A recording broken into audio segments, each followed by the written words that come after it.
Paz, pessoal, tudo bem? Nós estamos aqui mais uma vez. Hoje eu estou recebendo novamente meu amigo pastor Adriano Moreira.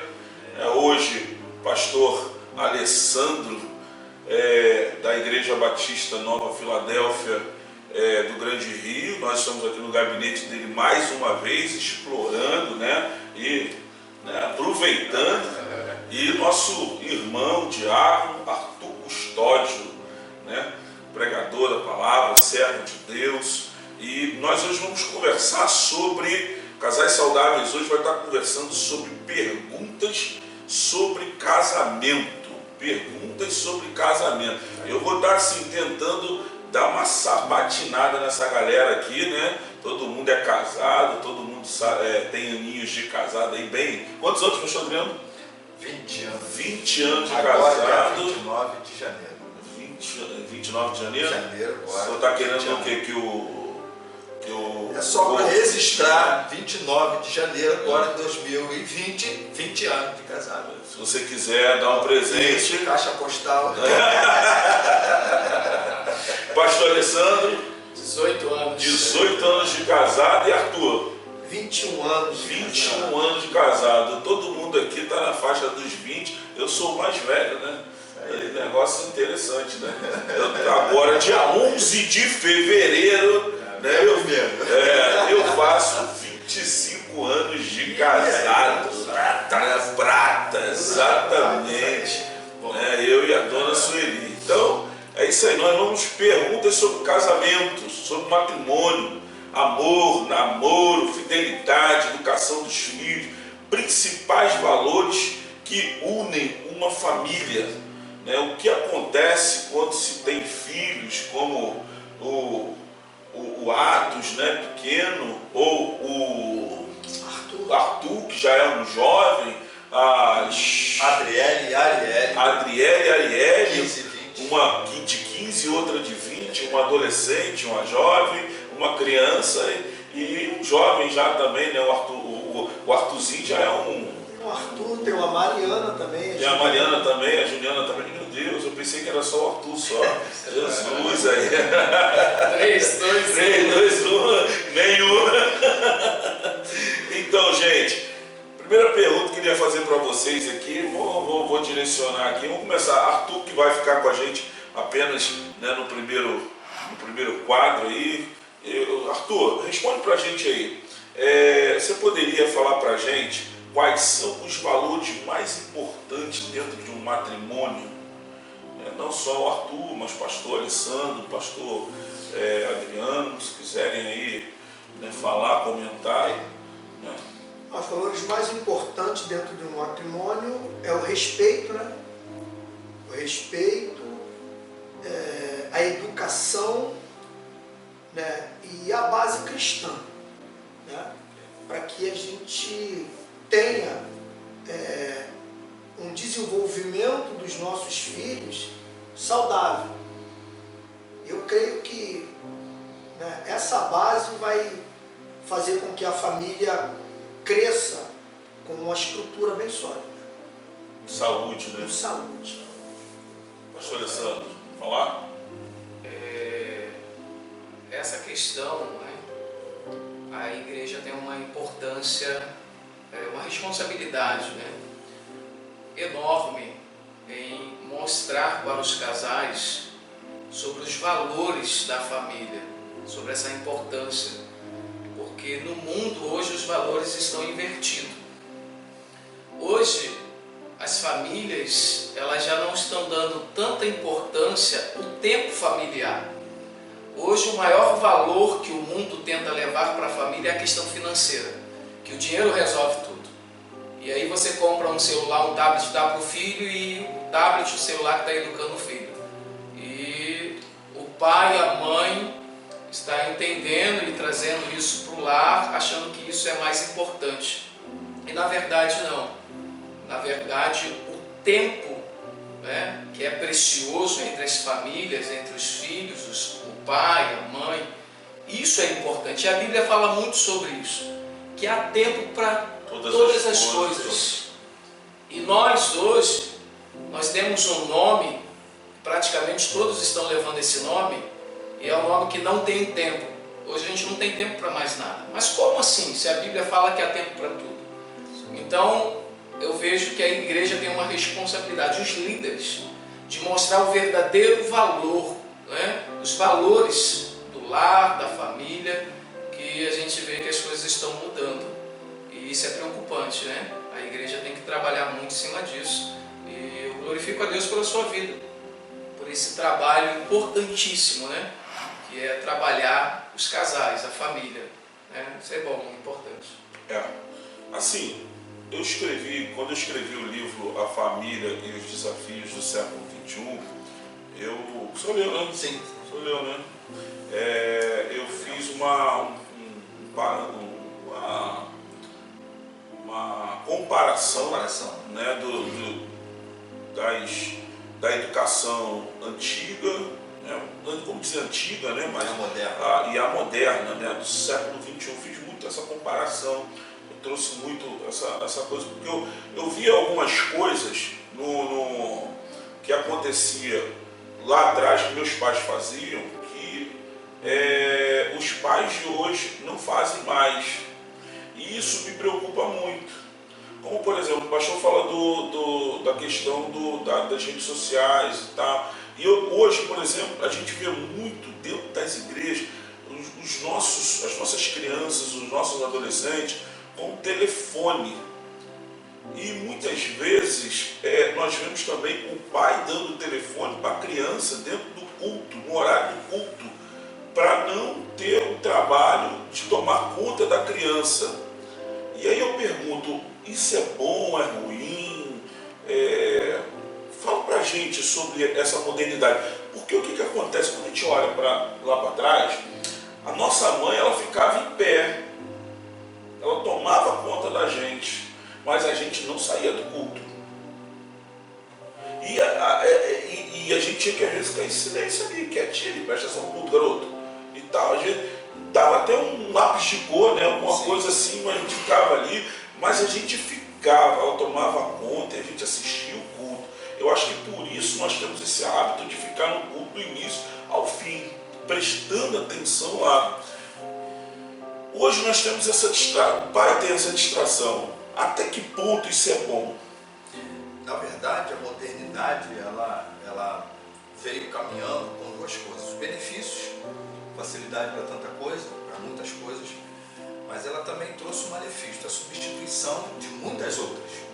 A substituição da atenção, a substituição do relacionamento, a substituição do compromisso, nesse caso, pais que não querem ter, vamos chamar assim, entre aspas, o trabalho da atenção, cadê o menino, para onde é que foi, vem para cá, senta aqui, fica aqui do lado, vai ali para a salinha específica, para a titia XYZ e etc.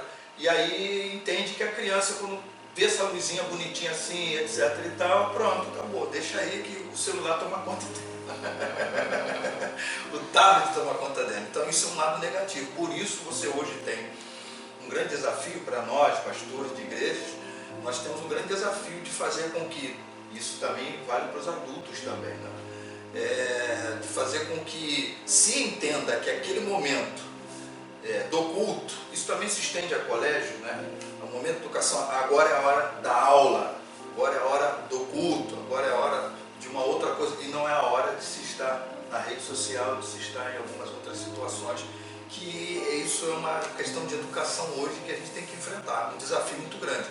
Que se está na aula, de repente o professor está lá falando sei lá o que, o sujeito está em outro mundo, está em outra situação. Eu recolhi o celular nessa aula. O culto está acontecendo, aí tem que se ter o culto está acontecendo a mesma coisa.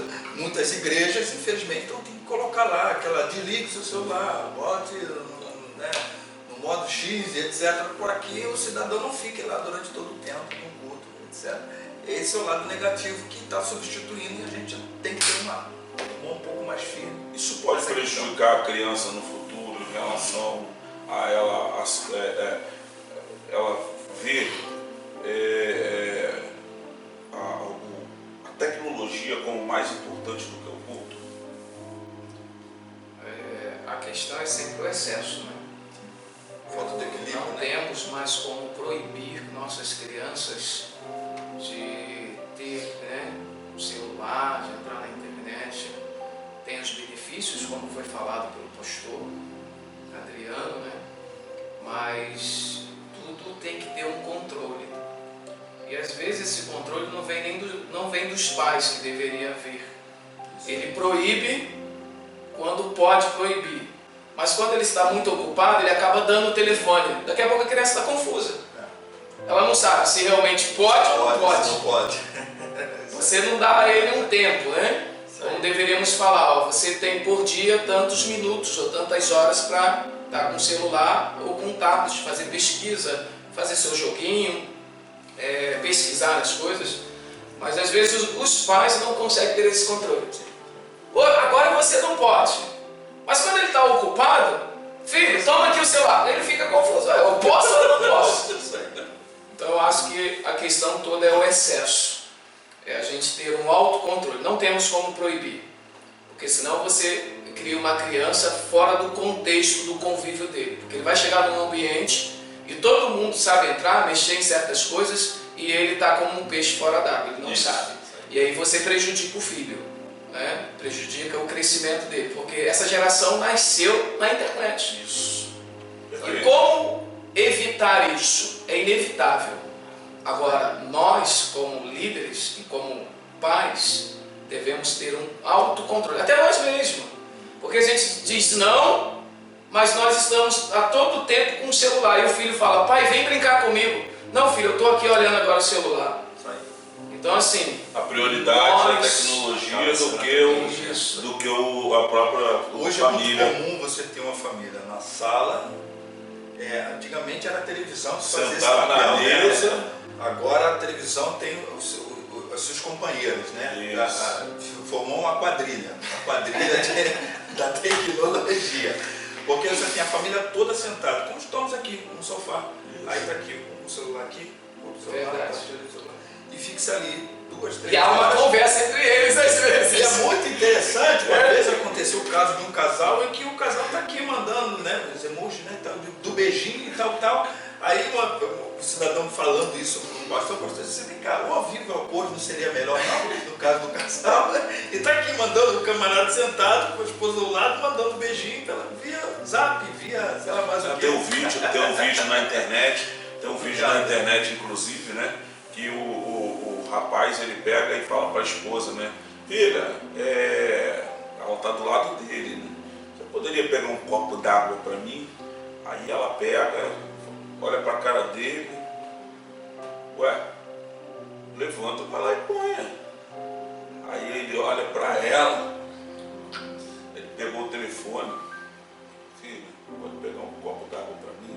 Aí mandou no zap, no WhatsApp para ela, porque ele sabia que o telefone dela não estava ali, o telefone dela estava na cozinha.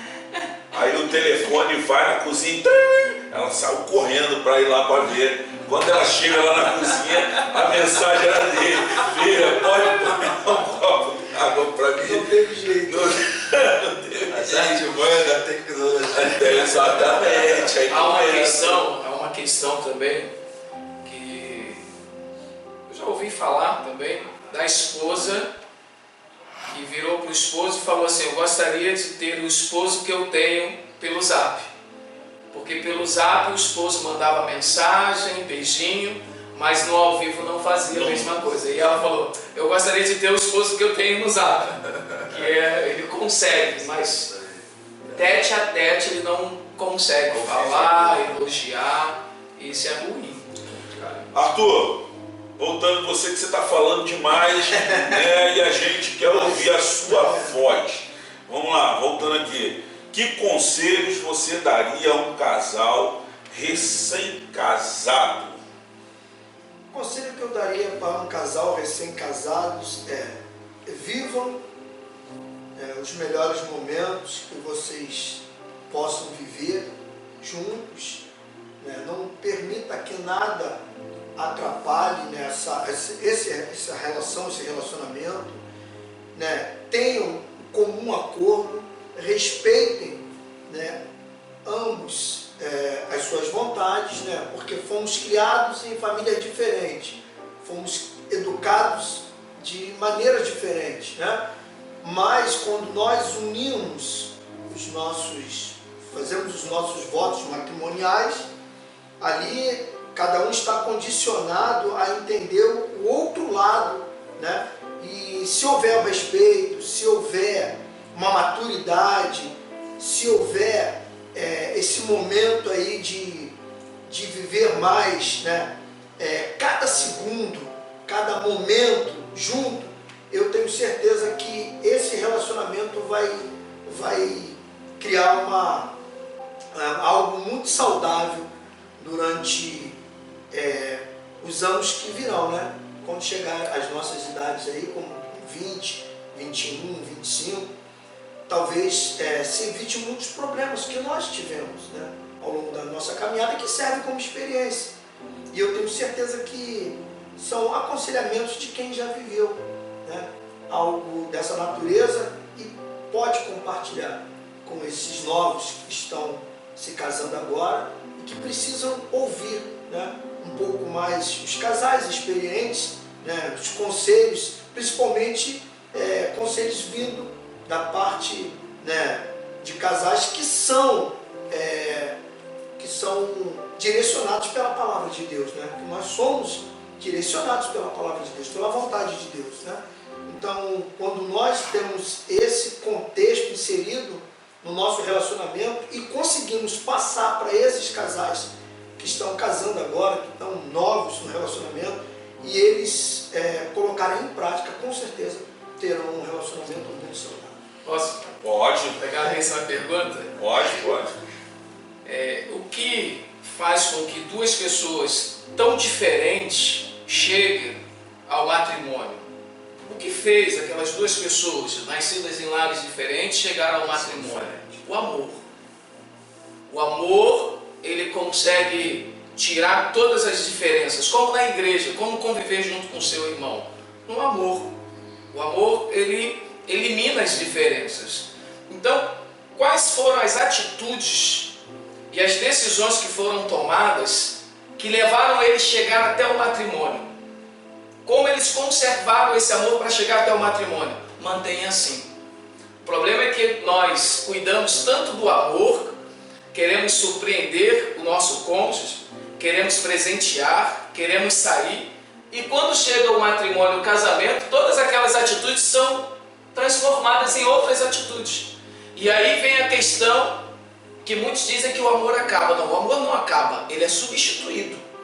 Então, se eu trato o meu relacionamento da mesma forma que eu tratei antes de chegar ao matrimônio, ele só tende a permanecer firme, saudável, né? Então, eu acho que as mesmas atitudes e decisões que tomaram até chegar ao matrimônio, que eles possam manter e não mudar essas atitudes, né? Pastor, olha só, dentro de tudo isso que ele está falando, que o pastor Alessandro está falando, que o Arthur falou, eu pensei aqui num caso aqui, né? A gente sabe que José amava Maria. Sim. Acho que a gente não tem dúvida disso. A gente sabe que o casamento é feito de diálogo.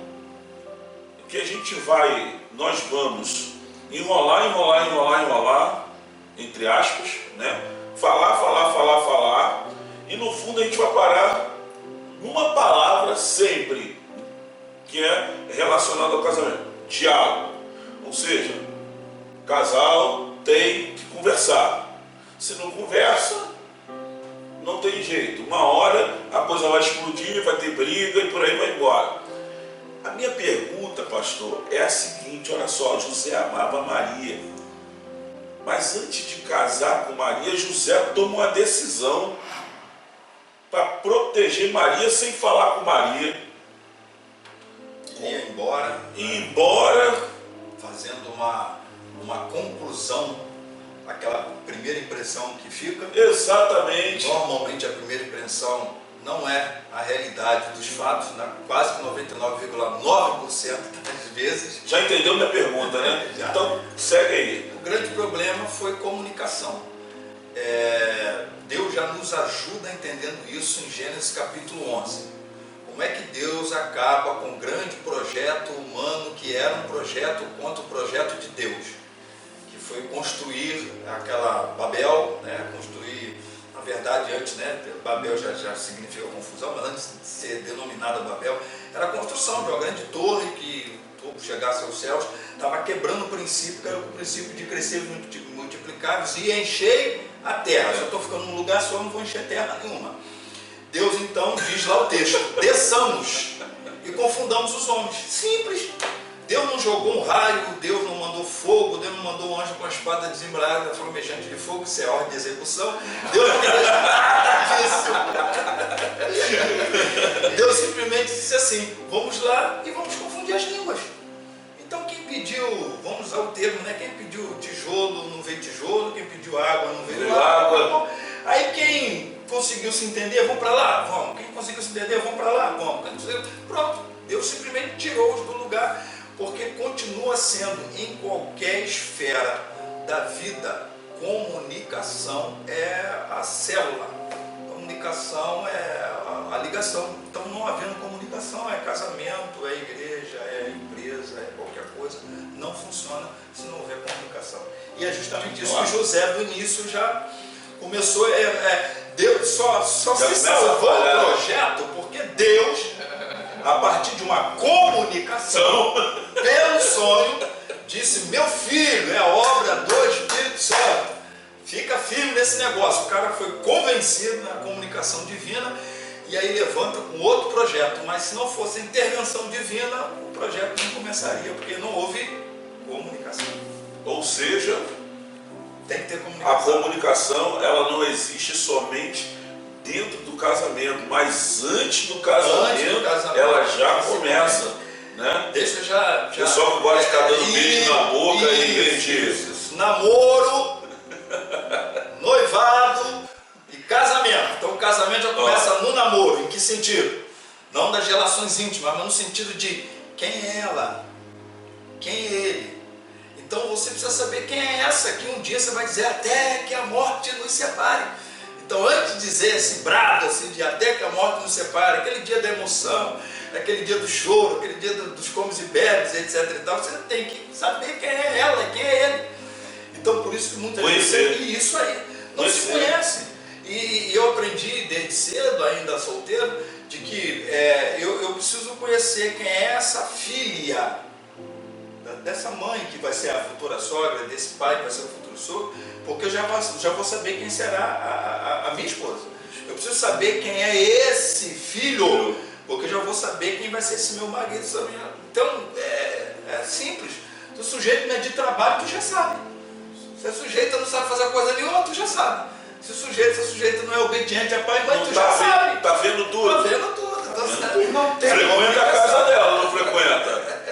Aí depois, pastor, eu não sabia. Que ele era assim.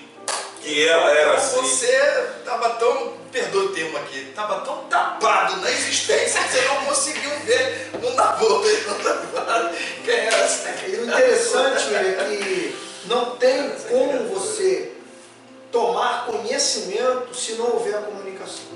Isso aí. Se não houver comunicação com os pais, para saber como é o filho. Isso aí, né? Isso aí. Porque se é bom filho, com certeza será um bom marido. Se é uma boa filha, com certeza será uma boa esposa.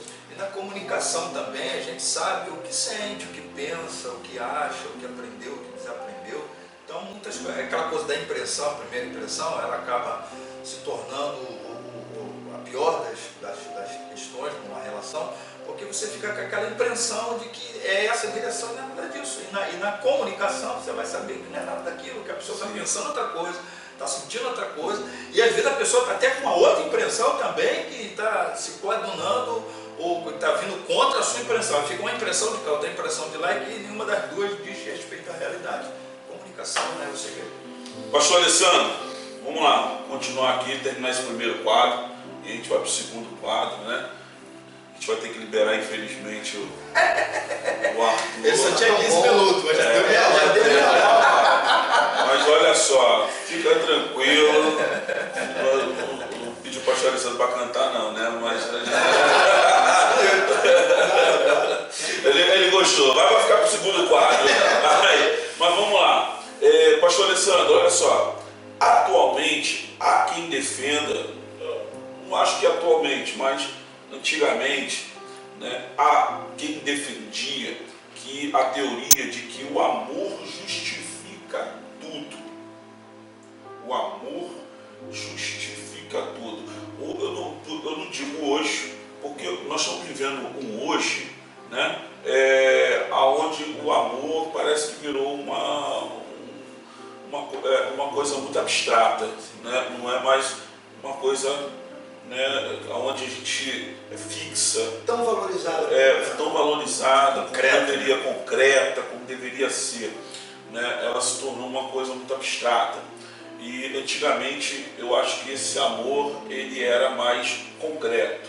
E aí, quando ele era mais concreto, tinha-se a frase: o amor justifica tudo. Como exemplo, nós temos o caso de Abigail e Nabal. Abigail, a Bíblia vai dizer que ela era inteligente e bonita, e tinha um homem totalmente ignorante dentro de casa, arrogante, tolo, soberbo. Fala pra gente aí, o amor justifica tudo? Justifica mesmo? A grande questão Vamos lá, com muito carinho. Eu acho que aconteceu numa situação. o pastor Adriano vai. A grande questão é entender a palavra amor. Tá? O amor justifica tudo, né? O que é o amor? As pessoas elas estão limitando muito o amor apenas ao sexo. O amor é só o sexo, o amor é só um beijo na boca, não. O amor são as atitudes. O amor é o companheirismo, o amor é o respeito. Então, se eu estou fazendo algo ruim para o meu cônjuge e depois penso que o amor é só o sexo, né? É só o momento na cama, o prazer, não, está errado. Então as pessoas estão limitando muito essa palavra amor. Porque se eu amo, eu demonstro com atitude. O amor não é definido através das palavras. O amor vem através do trabalho. Se eu trabalho e demonstro isso para minha esposa que estou trabalhando para cuidar da família, isso é amor, né? A questão ela é muito mais abrangente. Quando eu digo que o amor justifica tudo, eu estou limitando muito o amor. Eu não estou levando no fundamento da palavra. Que as pessoas acham que o amor é só dar um presente, fazer um carinho. Existe o respeito, o trabalho, a parceria, entender o outro, entender os papéis de cada um. Isso é amor, né? É você estar junto com uma pessoa e motivá-la ao crescimento. Se eu penso só no meu crescimento, que amor é esse? O amor está sendo só pessoal? Então eu acho que a questão, quando a pessoa leva para dizer que o amor justifica tudo, porque ela não entende a questão da palavra. O que realmente significa o amor? É muito mais do que nós temos hoje como entendimento. Eu diria que o amor é transformação. O amor transforma, não justifica. Se você... Muitos textos bíblicos, né? Mas o livro de Cantares é um dos livros muito interessantes. Quando se fala de conjugalidade, fala do amor conjugal. Lá o amor se manifesta na mutualidade, o amor se manifesta na autoestima que se produz no outro, o amor se manifesta na diferenciação, uma entre milhares. Então tem que haver no senso sexual, porque o texto, de modo poético, ele fala dessa sensualidade e sexualidade também no relacionamento. Então assim, é exatamente como o pastor Sandro disse, amor não é teoria, amor não é aquela coisa de que me amo, mas qual é a objetividade disso? Qual é a ação desse amor? Então sempre no sentido objetivo, no sentido da ação. Então o amor que muitas vezes, dentro da pergunta, justifica erros, não é amor. O amor, ele corrige, inclusive, né? A gente pode usar... Porque o caso de Abraão e Sara. Sim, o amor corrige. No caso de Abraão e Sara, você tem a situação de Abraão mentindo em certo momento, depois tentando ajudar Deus também em outra situação. Então, você vai encontrar muitos casos bíblicos em que o amor verdadeiro, transforma, ele modifica, e aquilo que muitas vezes, em alguns casos também, que não era uma manifestação correta do amor, a coisa deu errado. Não funcionou como deveria, porque pode se dar qualquer nome, paixão, cumplicidade, entre outras coisas mais, mas não o amor. O amor realmente verdadeiro, ele transforma. Ele transforma, ele respeita, ele não pode justificar, porque essa coisa de ele justifica, aí você vê, por exemplo, num contexto, por exemplo, de violência, tá? Não pode, um camarada não pode, acabou de socar o olho da mulher, ele acabou de quase matá-la e depois diz, minha filha, é porque eu te amo. Não, você não existe. Isso aí é nome, dá qualquer nome, é isso aí, menos amor. Então o amor não pode justificar. E ao mesmo tempo, às vezes, uma pessoa que até se submete a um convívio desse, de escravidão, de violência, etc. E tal. E aí quando a gente aconselha uma pessoa dessa a tentar resolver isso, não, eu amo. Não, você não ama. Eu conheci uma menina, Arthur. O Arthur fala, tá, pastor? Estou aprendendo. Eu conheci uma menina, Arthur, que ela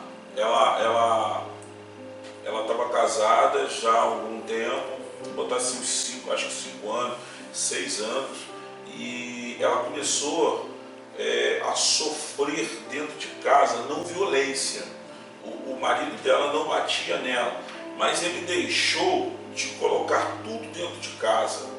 Ele já não botava alimento, ele já não pagava mais as contas de casa, ele não fazia nada, ele queria que ela fosse embora. Ele não queria falar assim, eu vou sair. Ele queria que ela forçá-la a sair, está provocando ela a sair. E aí a menina trabalhava, do nada ela arrumou um emprego, mas o salário era muito pequeno, não dava para pagar as contas dentro de casa e tal. E aí acontece, todas as pessoas que ela conversava, as pessoas falavam, gente, e a gente sabe que hoje as pessoas estão nessa fase, né? Larga, separa, né? E é uma situação complicada. E assim, vou voltar para o pastor, porque é questão de pastor, Arthur. Estou diácono ainda. Mas quando ela chegou no pastor dela, o pastor dela falou para ela, separa.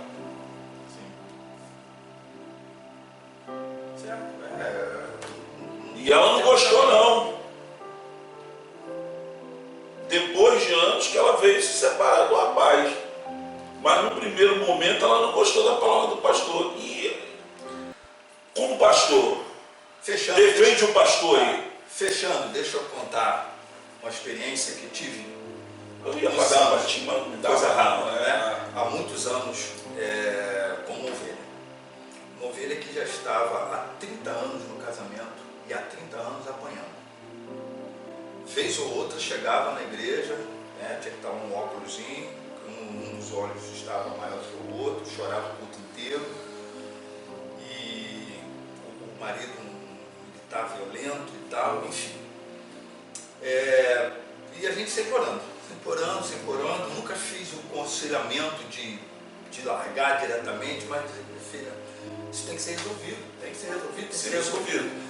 E sempre naquela violência. Bem, uma vez o camarada disse ter aceitado Cristo, veio para a igreja, batizou e tal, não ficou muito tempo, voltou, acho que ficou mais endemoniado ainda, conforme Mateus 12, né?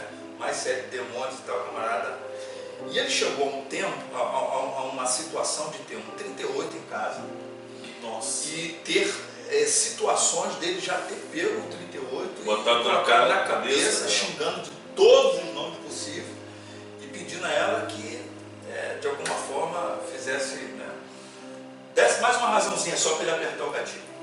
Uma vez tive a triste oportunidade de ver isso de perto, fui visitá-la, um período que eu resolvi fazer visitas contínuas às ovelhas, cada dia, né, numa casa e tal. E aí chegou o dia e fui com um pastor auxiliar comigo. Quando cheguei no portão e tal, quem atendeu de lá, gritando, foi ele. Quem é? Aí eu, pastor Adriano. Tá bom, pastor. Já vai aí atender. Aí mandou ela atender. avisei o obreiro lá, dizendo, ó, fulano é mais ou menos assim, tal, vamos enfrentar uma possessão demoníaca nesse negócio, porque eu já chamo de demônio a própria criatura, né? Sim. Em si. E aí, tudo bem, chegamos. Quando chegamos na sala, aí eu, bom dia, boa tarde e tal, falou o nome do cidadão, a paz da minha irmã, tive que orar, estamos visitando os lares, etc e tal.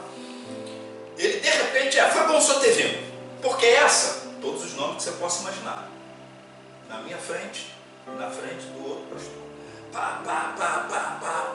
E eu, Jesus, como é que eu vou sair dessa situação aqui? Xingando assim, enfim. Aí, ela não vigiou também na situação, foi tentar dar uma resposta. Olha, irmão, foi uma coisa assim de... tu está pensando o quê? Que eu não te dou um estabefe aqui na frente do pastor, não, e já foi levantando a mão. É nisso, um dos filhos saiu de um outro cômodo da casa, tal, e ficou aquela coisa do deixa disso. Eu falei, Senhor Jesus, tem misericórdia. Aí eu, fulano, rapidinho, deixa eu só fazer uma oração, a gente só veio orar, porque eu não tinha o que foi feito. A gente só veio orar, tal. Não, olha só, olha mesmo, olha o que ela está precisando. Isso, de novo. Vou lá, aí o senhor vai orar por ela. Ele foi para outro cômodo, pelo menos a gente conseguiu evitar aquela situação. Não tinha clima para coisa nenhuma, nem para oração direito, mas eu consegui fazer uma oração bem rápida e tal. E resumo da história, ela apanhou depois que a gente virou as costas. Resumo, só para fechar a história. Ele teve uma situação dessa violência dele ter tirado a vida de um camarada do bairro.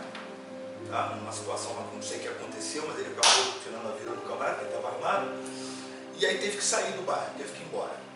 Eu tive a oportunidade de dizer para ele assim, olha só, para ela, eu acho que Deus acabou te dando o livramento da situação, de uma certa forma, você não precisou ir para de volta, ele teve que ir embora e tal, acabou, largou ela na casa, etc e tal. Pasmem os senhores, pasmem vocês que estão nos ouvindo. Ela fez campanha de oração.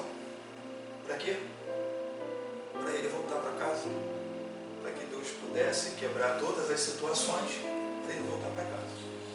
Orou, literalmente, para voltar para casa. E aí, é ela que foi informando a ele se a barra estava resolvida, porque o local não era um local de criminalidade, etc e tal, mas tinha lá uma meia dúzia que resolvia esses problemas. Aí quando parece que essa meia dúzia, ou enfim, uns outros tinham resolvido o problema da meia dúzia, ou a meia dúzia não sei por que aconteceu, enfim, quando ele podia voltar para casa por lá, ela me informou que ele podia voltar. E aí ele voltou para casa e tudo continuou como antes no quartel de Abrantes. Aí a primeira vez que ela chegou de novo na igreja, com o olho desse tamanho, pedindo oração, eu disse assim, não conte com a minha oração. Porque Deus, de uma forma que não precisou a sua iniciativa de ir para a justiça, de divórcio, sei lá mais o quê, acabou permitindo que ele, com as consequências dos próprios atos, não estivesse mais convivendo com você dentro da casa, mas você foi fazer uma proposta de oração que também eu tenho certeza que Deus não te atendeu não, tá? Isso aí foi só uma circunstância da situação e que isso pode voltar que está tudo certo. Então, minha querida, a única coisa que eu oro é para que Deus te continue mantendo na presença dele, salvo em Cristo Jesus, porque é a hora que acontecer, porque isso está muito perto de acontecer, dele tirar a sua vida, você pelo menos vai salvo. Mas só isso, não tem mais nada para orar. Então assim, são situações como essa que a gente vê, e muito triste e tal, e são situações que às vezes você não tem como salvar a criatura, porque ela não quer ser salva, infelizmente. Triste. Não? Então, vamos terminar esse primeiro quadro, tomar um café, daqui a pouco a gente está voltando, tá, gente? Para encerrar essas perguntas sobre o casamento. Infelizmente nós vamos ter que liberar o Arthur Custódio, né? Tem um compromisso aí, veio para ficar 15 minutos, ficou 1 hora. 40 minutos. Deus te abençoe, até daqui a pouco.